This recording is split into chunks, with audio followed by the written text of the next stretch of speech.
Olá, pessoal! Em algumas igrejas evangélicas, o ministro de louvor, o regente do coral, os músicos e os cantores são chamados de levitas. Dentre essas igrejas, algumas, inclusive, os reconhecem formalmente, os intitulam simbolicamente como levitas. Há também músicos e cantores que se autodenominam levitas. Porque assim como os levitas no templo de Jerusalém tocavam e cantavam louvores a Yahvé, eles cantam e entoam louvores a Yahvé e a Jesus. Então se percebem como continuadores. Há um problema nisso? Bem, se a nossa análise se restringir à literalidade, à historicidade, para ser levita, seria preciso pertencer à tribo de Levi. Esse era o critério na fé de Israel. Não era uma questão de querer ser levita, era uma questão de poder ser levita. Para isso, ele precisava mostrar, através da genealogia, que ele era um membro legítimo, que era filho, obrigatoriamente, de um pai, membro da tribo de Levi, com uma mãe que poderia ser da tribo de Levi ou poderia pertencer a outra tribo de Israel. Não poderia ser estrangeira, ainda que convertida à fé judaica. Então, se o critério for exclusivamente literal e histórico, um músico e um cantor cristão se denominar levita não é correto, vamos assim dizer. Alguém pode até acusar de apropriação cultural do judaísmo. Bem, é complicado porque nenhuma religião historicamente é pura, é totalmente original. Mas deixa isso para uma outra ocasião. Como eu disse, se formos nos restringir aos critérios literal e histórico, não é possível. Porém, as relações que a fé cristã estabelece com a fé judaica, a fé nascedora, a fé da qual ela é herdeira, não se dá apenas ao nível literal e histórico. Ela também se dá ao nível espiritual, se expressando essa relação através de analogias, por meio de símbolos, mediante tipos e alegorias. Isso nós vemos com frequência. Começar entre os autores do Antigo Testamento, Pedro e Paulo. Recorrentemente, eles usam imagens, figuras da fé de Israel e as aplicam à igreja, à comunidade cristã nascente. Mas o exemplo que eu vou citar aqui vem de Mateus. Mateus, um dos evangelistas. Mateus, como vimos no vídeo sobre a genealogia de Jesus, ele escreve para uma comunidade cristã convertida do judaísmo e visando alcançar também os judeus não convertidos.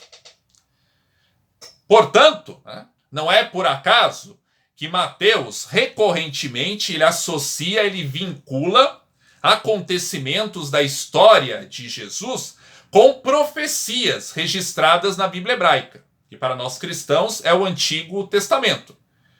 Ele faz isso porque é um público familiarizado, é um público conhecedor, zeloso e cioso das Escrituras. Ele quer mostrar, olha, Jesus não é uma novidade.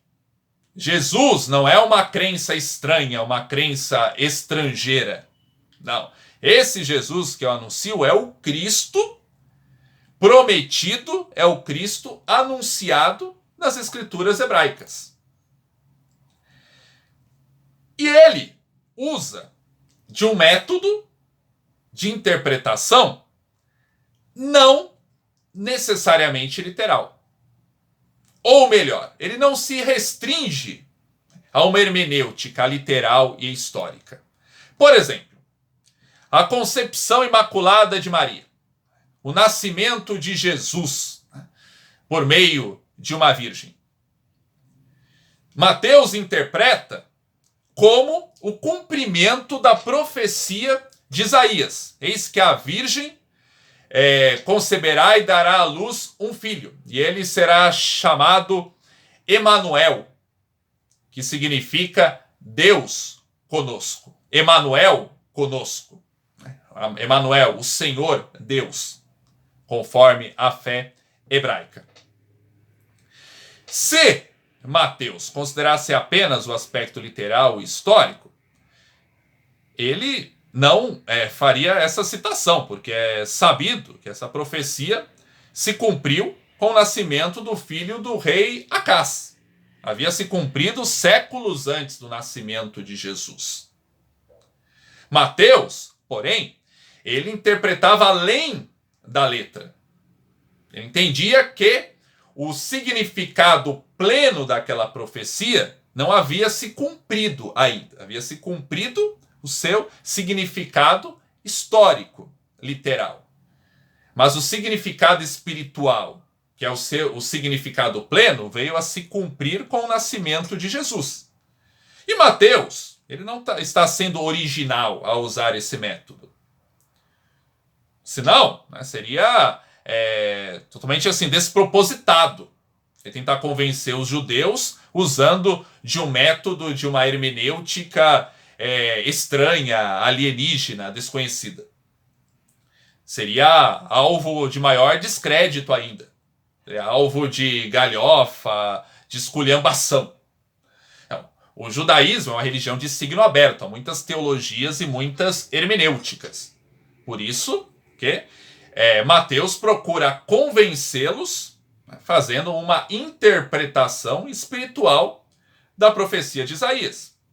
Outra profecia, para nós exemplificarmos, que Mateus também usa, interpretando elas espiritualmente, é a de Oséias. Do Egito chamei o meu filho. Yahvé, falando através do profeta. Para Mateus, essa profecia se cumpriu quando Maria e José, junto com o menino Jesus, eles regressam do Egito para o qual eles tinham se refugiado após Herodes ordenar o extermínio de todas as crianças do sexo masculino, entre 0 e 2 anos. O Mateus, quando José e Maria voltam com Jesus, ele diz: se cumpriu a profecia, do Egito chamei o meu filho. E ele ouviu.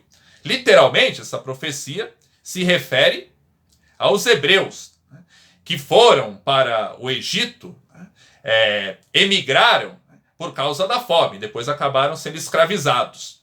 E Yahvé, através de Moisés, os libertou da escravidão. Então, como vimos, a relação da fé cristã com a fé judaica não se dá apenas pela literalidade. Se assim fosse, nós não poderíamos, por exemplo, chamar a festa, a comemoração da ressurreição de Jesus de Páscoa, porque Páscoa é uma festa judaica. Nem o rito de iniciação na fé cristã, o batismo, poderia ser chamado de batismo, porque o batismo também era um rito pré-cristão. João, o batizador, João Batista, batizava. E rituais de purificação através ou nas águas não eram realizados também no judaísmo e em outras tradições religiosas. O que é preciso, porém, é compreender a multifuncionalidade do ministério dos levitas. Se queremos, por equivalência dinâmica, por analogia, chamar os músicos, os ministros de louvor, os cantores e os regentes de coral de levitas, é preciso saber que não apenas eles podem ser chamados de levitas. Por quê? Porque o sacristão, aquele que era responsável pela ordenação do templo, por exemplo, ajudar o sacerdote a vestir e a se despir de suas vestes litúrgicas, de colocar os instrumentos, os utensílios, de arrumar o espaço para a cerimônia, era também um levita. Quem fazia a faxina, a limpeza, a higiene do templo era também um levita. Quem ficava na portaria, na recepção, também era um levita. Quem ficava na vigilância, fazendo patrulha, também era um levita. O Templo de Jerusalém também tinha uma polícia, né, com poder para prender. Essa polícia também era levita. Por equivalência dinâmica, por analogia, o diácono, né, também pode ser chamado de um levita, porque em muitas igrejas o diácono que fica na porta, né, faz a recepção, arruma o templo. O zelador também pode ser chamado de levita. A pessoa responsável pela limpeza, que varre, tira o pó, limpa, ela também pode ser chamada de levita. Tem algumas igrejas, né, que designam algumas pessoas para fazerem a vigilância, fazerem a patrulha. Também essas pessoas podem ser chamadas de levitas. Então, se é para usar, né, o método da equivalência dinâmica da analogia, o conceito de levita não se restringe apenas aos músicos. Ok, pessoal? Agradeço a todas e todos. Até o nosso próximo encontro. Um grande abraço.